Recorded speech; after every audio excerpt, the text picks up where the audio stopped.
a little bit underdressed right now, just wearing a black Block Party t-shirt, because I'm currently driving a rather lovely BMW X7. Now, this is BMW's new flagship SUV, and a good way of thinking about it, and the whole X series BMW range, is that it corresponds quite well to their sedans. So this X7 is kind of like an SUV version of the 7 series, the X5 5 series, X3 3 series, and so on with the X4 and X6 and X2 and X1. There's so many of them these days. I forgot how many there are actually for a second there. Now, the X7 is an all-new model, so this is the first generation of it, and it's the first time BMW's ever really made a proper 7-seat SUV, and never ones to mess around and do things in halves. They've really gone all out on this thing, not just in regards to luxury, but in regards to making quite possibly one of the best 7-seat SUVs out there from a luxury brand or otherwise, because the rearmost seats in this, they're probably the most usable I have ever come across. Everything's power operated, right? So the second row seats, you just hit one button, you don't even have to hold it down, it automatically just whirs away, the seat's out your way, massive space to get in there, and heaps of room while you're back there. You get your own sunroof, you have heated seats all the way back there as well. I would happily spend all day back there if I was made to. And on the topic of power operated things, this has another brilliant feature, which is just one button that you press to fold all the seats away, and then another one to fold them all back up if you want maximum cargo capacity, for if you're picking up a bookshelf or something. It's absolutely fantastic, and it doesn't even take that long to do, all things considered, so that's really nice. There's lots of room throughout though. Every single seat in this entire car is comfortable. All of them except the middle in the second row are heated. They're all power adjustable. You have 4-zone climate control. Not only does the rearmost seat have its own sunroof, but you get a big panoramic one above where I'm sitting as well. And all the materials, of course, being a BMW, it's excellent. Leather everywhere. This one has a rather fetching beige and brown combination, and I think it looks absolutely lovely. So this is the xDrive30d, which is the entry level of the two models we're getting here in Australia. This one starts at just under $120,000. You can step up to the M50D, which is more powerful and better equipped as standard, but costs another like 40 grand or something like that. So worth considering, you know, do you really need that power? I'd argue probably not in a 7-seat SUV. I think this is probably a good spec to have it in. I get the purpose of the M50D, but I feel like this is the one more people are going to buy, and that's probably a good thing. And certainly, I mean, this has a few options on it, but it's hardly equipped like a Kazi, because this thing is tech loaded, and that's an understatement. I mean, it has one of the most advanced radar cruise control systems I've seen yet. Not only does it have level 2 autonomous driving ability, so it'll keep you between the lanes, it'll turn with gradual corners, obviously any big bends it'll start beeping and flashing at you and wanting you to take control. But the other thing about this system that is brilliant is it works in conjunction with the traffic sign recognition system to actually automatically slow you down when a lower speed limit comes up ahead, which is really fantastic. And although it won't automatically speed you back up again, it'll just tell you to hit the set button and you can bring it back up to speed automatically. You don't have to touch the throttle or anything like that. You can just make it do it all itself. It is brilliant. It's one of the best sort of these systems that I've come across yet. I love it. It's fantastic. And of course, beyond driver tech, there's also the infotainment system in this. It has the latest iDrive 7 system. It has a huge screen. It's over 10 inches and it's crystal clear, super fast to operate. It's one of the best infotainment systems out there right now, I would dare to say. And the gauge cluster that's in front of me as well, which is all digital, I really love this as well. I like the sort of Aston Martin inspired reverse tachometer. I love the graphics. Again, it's crystal clear. The sat nav is mirrored inside this as well and integrated really nicely. It just looks great and it's easy to read. I've got a heads-up display too, so no confusion at all, and that's a very good thing.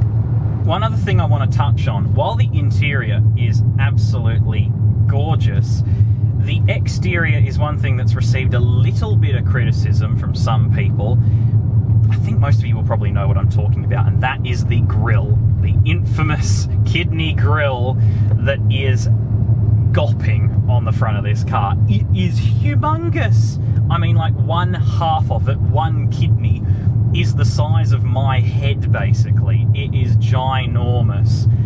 But, and here's the thing, while I saw in the press photos it looked really big and I was a bit worried about how it actually looked in real life, I shouldn't have been, because given this car's massive proportions, I actually think the big grille works rather well. In the press photos, yeah, I was a bit worried, but in real life, trust me, it looks much better, especially with a color like this metallic gray. It looks really nice, this thing. And it does one thing, styling-wise, that I really like, and that's that it's stayed boxy. I have always thought that SUVs should be boxy and not all swoopy and coupe-like. If I want a coupe, I'm gonna buy a coupe. If I want an SUV, I want it to be big and practical. And that's how this thing has such a big rear seat, is by being squared off at the end of that roofline. And that's just what you've got to do. And to be honest, I don't mind it one bit, because I think it looks really handsome as a result. So I think it looks good. The interior is fantastic. It's spacious. It's well trimmed. Screens are great. That's all well and good. But here's the thing.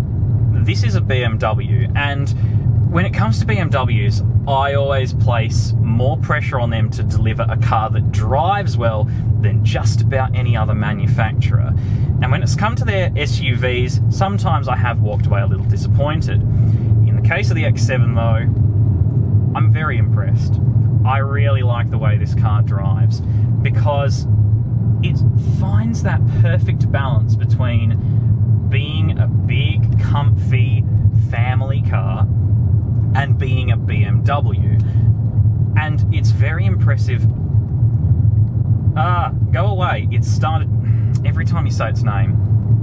Right, it has this feature, okay, where if you say, "Hey BMW," hello, what can I help you? Go away. Okay. There you go. So every time you say BMW sometimes, it's just done it again. Go away. Hello, what can I help you? Go away. Who would you like to call? Don't call anyone. Please tell me your name. No, how do I make you stop? There we go. Every time you say the B word, it starts asking you to do things. It is quite clever, the Hey BMW system. It didn't do it that time. There we go. But mighty annoying when you're trying to do a piece to camera. Anyway, I really like the way it drives, because it's super comfortable. It's on-air suspension, which is just great for cars like this. It's smooth, it's supple, absorbs the bumps really nicely. Even when you put it in sport mode and it firms up a little bit, it still feels really smooth, this thing. But at the same time, it still steers quite confidently. Yes, there's a bit of body roll in the corners. Not that there's many corners where I am right now. I'm in the Barossa, one of the world's most famous wine regions. There's not really a whole lot of roads with corners on them. This one that I'm on right now, here's a corner. And as you can see, a little bit of body roll, but it turns in quite confidently. But I haven't really found too many corners otherwise. So That's not really a problem with this car though, because I think straight line cruising, that's what it really does best, especially since Australia is only going to get diesel engines. This one, it's a 3-litre straight 6, turbo obviously, and it's a wonderful power plant. 195 kilowatts, 620 newton meters. It pulls very healthily. I'm a big fan of it.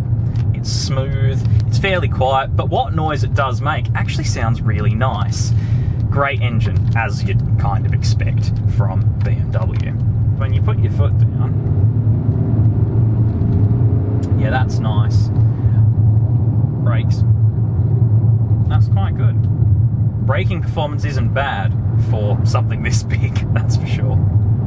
You know, it's just a great car for traveling around in, for long drives. It's perfect. If you've got a big family, it's perfect.